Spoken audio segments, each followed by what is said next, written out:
PM, I'm going to switch tacks to a different agenda. You know, they talk about change. I'm the change. One of the biggest changes, obviously, is societal change. The way societies operate, people interconnect, and therefore, fundamental change in the nature of politics as well. You know, in the world of social media, internet, absence of, when knowledge is no longer at a premium, how do you lead a country? And in your own experience, you've been Prime Minister 10 years, what is the evolution or change you have to go through when you think about your job? Well, for a start, I now have a Facebook account. I have another question. 10 years ago, Facebook did not even exist. Right. So I would say in a fundamental way, politics has not changed. It's about power, and it's about how you do things for the people. It is always about power, and it should always be how you do things for the people. That sometimes is, sometimes is not. But how it's conducted has changed. Knowledge is not free. Yes, it's more readily available, but so is disinformation, so is misinformation, so is misunderstanding. And if you look at what has happened worldwide, the internet has not caused a great convergence on universal truths. Far from it. It's led to divisions and all kinds of different ideas being able to take root and germinate, which are completely contradictory to one another, and groups which are completely antipathetic to each other. And we have to make sure that with the internet, with the social media, we don't get seduced by the delusion that we know everything, that what we know is the truth, and we are the sole possessors, and therefore we will fight it out to the end. Because that way you fracture the society, and you're actually less able to form a consensus and move forward together. And I think you will do worse. It's such a dramatic change over 10 years, or probably even less, that I think human societies are still adjusting to that. My personal view is that human societies were not designed with the internet age in mind. No, I mean that in a serious sense, in the sense that the way it has always worked, you have lags, information disseminates over a period of time, you have time to think it over, sink in, discuss it, understand it, and gradually form what we hope is a wise consensus. But today, all that is telescope, and splash goes out tonight, and tomorrow morning everybody knows the answer, which may be the wrong answer. And in fact, far from having a faster circuit, you have a short circuit, collectively. And that is a real problem which I don't think people have found solutions to. You look at the way things happen, well, in Singapore sometimes you have a case. Somebody says something outrageous, tomorrow everybody knows about it, and everybody expresses great outrage, and we spend a long time calming ourselves down. Yes, it was an outrageous statement, but do we need to get worked up every time it happens? How do we prevent ourselves from getting worked up every time that happens? That's not so easy. And you see it happen in the US, where some wrong report comes out on some news media, it gets picked up, and everybody gets agitated, and then the next morning you find the report was not quite correct, damage is done.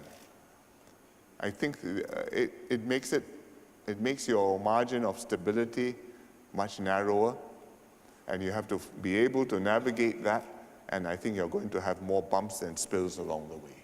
It's inevitable. Yesterday I was in a leadership panel discussion with Professor Kishore Mahbubani and Professor Arno from SMU.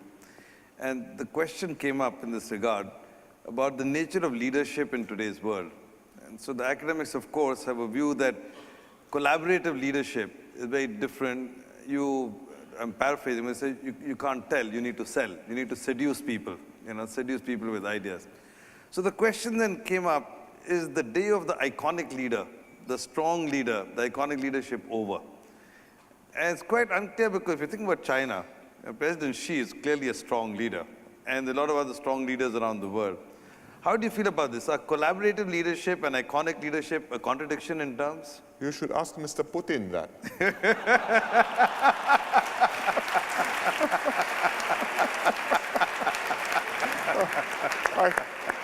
For this phase, in this environment, there's peace and stability in many parts of the world. Everybody thinks that he knows as much as whoever happens to be the elected leader for the moment. Yes, it's very difficult to stand up and say, I'll be like Winston Churchill. But times change and circumstances change, so I would be hesitant to say it's like that all the time, and will be like that till the end of time. PM, switching gears one more time. Risks to the world, I want to talk about two. One is all of the tensions in the Middle East, and whether it's ISIS or whether it's the country enduring issues in Gaza, Ukraine, like Central Asia, Ukraine, and so on. Apart from the global uncertainty, do you worry about the fact that some of this might spill over into our more immediate region? When you see this mercenary army of ISIS has got people from Indonesia and Malaysia, and I read somewhere from India. Is that something that worries us? Yes, it worries us. Well, it can hit you quite unexpectedly. Ukraine, you never expected would hit a Malaysian Airlines aircraft. It could have hit anybody else's aeroplane. So suddenly, you have nothing to do with it, and you are drawn in. ISIS, if it were a matter of mercenaries, well, I think that's manageable. They are motivated by money, and they don't hate the world. But here it's not mercenaries. These are people who have a completely perverted view of the world, of the ultimate things in life, and are prepared to die for it. And you've seen it happen from Malaysia. They say they have several dozen Malaysians in Syria fighting. One has actually perpetrated a suicide attack and killed himself. The Australians have people there, dozens. And they have had an Australian who killed himself in a suicide attack. The Indonesians worry about this considerably. So President Yudhoyono has been making very strong statements against ISIS in recent days and proscribing it, which for a leader of an Islamic country to do, and to do with such conviction, shows how seriously he must take this. And we in Singapore have also seen a few people who have gone to Syria and are there, and a few others who were thinking of heading in that direction, whom we were able to intercept and before they could do harm to themselves or others. So we take it very seriously. It's part of being a globalized world. How do you know about it? Somebody may have told you, or maybe your Facebook friend. How do you find out more? You search the jihadist sites, any number, and you get material circulated, some real, showing bloody things happening, some fake from other wars, but associated, and you straight away attribute the worst deeds to the people you think as your enemies. And then you are drawn in. It's not going to turn the world upside down, but it can cause quite a lot of harm. The other risk which I think a lot of people think about is this whole question of inequality. Increasing Gini coefficients, the haves and the have-nots, the 99%, 1%, even in Singapore, how do we take our social safety net down? What is your view about the immediate and long-term future? As the nature of work changes and inequality increases, are we headed back to a regime where a redistributive agenda or a greater degree of government participation or even some form of modified welfare statism is inevitable? I think in human affairs, nothing is inevitable. You don't know which way it will develop. I know Mr. Piketty has written a big book, and he made a convincing argument that if you look at it historically, it's always been unequal and it's going to become unequal again. And a lot of economists are quite persuaded by what he said. But there's really nothing absolutely predictable in human development. You don't know what the next transformation will be. At this stage, it's unequal, partly because of technology, partly because of really China and India entering the global economy, and you have masses of workers, and that you don't have that similar demand for them growing in parallel. But as China develops, as India develops, the companies will grow, the entrepreneurs will grow, and there's no reason why you should be fundamentally having a surplus of workers and not enough jobs to tilt the balance against workers. So I don't think that is a fundamental long-term factor. You look at China, their wages are already going up. They've been going up 15, 20%, 10, 15% per year for a couple of decades. And if you continue like that, within a decade, you have triple, quadruple. Within 2 decades, you're in a completely different situation. And we will have different considerations.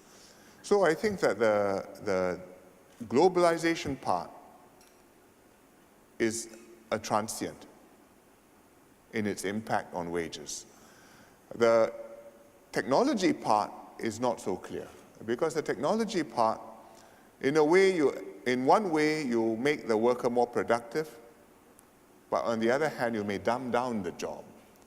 And if the worker is highly productive, but he doesn't need much skills to do it, then any worker can do it, and he's not going to benefit from his contributions. Whoever made the technology, whoever is able to write the next version of the operating system, whoever can design the next robot, he is going to benefit from it. So that part, I think, is something which we have to watch very, very carefully. The old idea, which Keynes imagined, was that with technology, with progress, there'll be such enormous wealth that really you can work 3 days a week and you can go on holiday the rest of the time. And I suppose in an average sense, yes, if you take all the wealth in the world and divide it amongst everybody, then we can all go on holiday 4 days at a time. The French do it. Well, but then you see it doesn't work for them. And that is a problem. It cannot work for the world. Because who made the wealth? Who owns it? And what happens if you just share it around like that? Will anybody still be working to make the wealth? And so there will be inequality, and there will be, in some places, extremes. And you have to find a solution. But I don't see all the governments of the world getting together and say, let's all become socialists. Because somewhere or other, somebody will say, well, I'll not be a socialist government, and may all the entrepreneurs come to me. I'm not bringing the tired and the hungry and the weak. I'm bringing the imaginative and the driven and the creative. Come here and we shall prosper. And in a way, that's what Singapore is trying to do, to bring in, amongst our own people, bring up the imagination and the creativity, as well as to bring in people who can add to that and therefore make us prosper together. So whether you are rich or poor in Singapore, I think you can be a lot better off than you would be in many other places in the world. PM, I have 2 or 3 minutes. I was going to ask you just the last couple of personal questions, but there's a question here which I think it might be helpful for you to address. Has the Little India riots changed the long-term outlook on how Indians are looked upon by the government and Singaporeans in general, and what can be done in future to nullify it? My own view is not an India issue, but maybe you want to talk about it. No, it hasn't changed our view at all. I mean, there was an incident, there was a riot. It is unfortunate. We've investigated it. I think the causes have been established. The follow-up actions have to be taken. I mean, there are some practical things you can do to deal with the crowds in Little India. There's also legal consequences. The justice system has to follow up. Rioters have to be brought to justice and punished. But I don't think it's changed the situation. The workers are here for a purpose. We need them. They are building houses for us. They're building trains for us. They are working all over in banks, in so many companies. And I think that we have to manage the non-indigenous population in a way that we can wear over the long term. And the Little India riot notwithstanding, we have to continue to do that. I don't think it's changed the way Singaporeans look at the foreign workers. And from what we can tell, the foreign workers who are here continue to be quite comfortable living and working here, and certainly many more are wanting to come. That's why we have to manage the numbers. All right, PM, so my last couple of questions. One, what does a normal day look like? What would you say are easy versus tough decisions? Do you have any easy decisions? What are easy versus tough decisions? Agreeing to come to IIM is easy.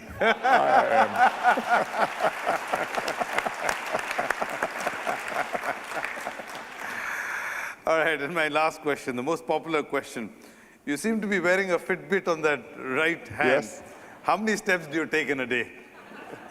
If I work hard, about 8,000, but it tells me that I need to do 10,000. So another couple of thousand steps, PM. All right, so maybe we can have the PM walk around the room and shake some hands and get him to his 10,000. You'll agree with me, the Prime Minister, as usual, has been delightful, candid, forthright, and very easy to talk to. Please join me in giving him a very warm round of applause. Thank you.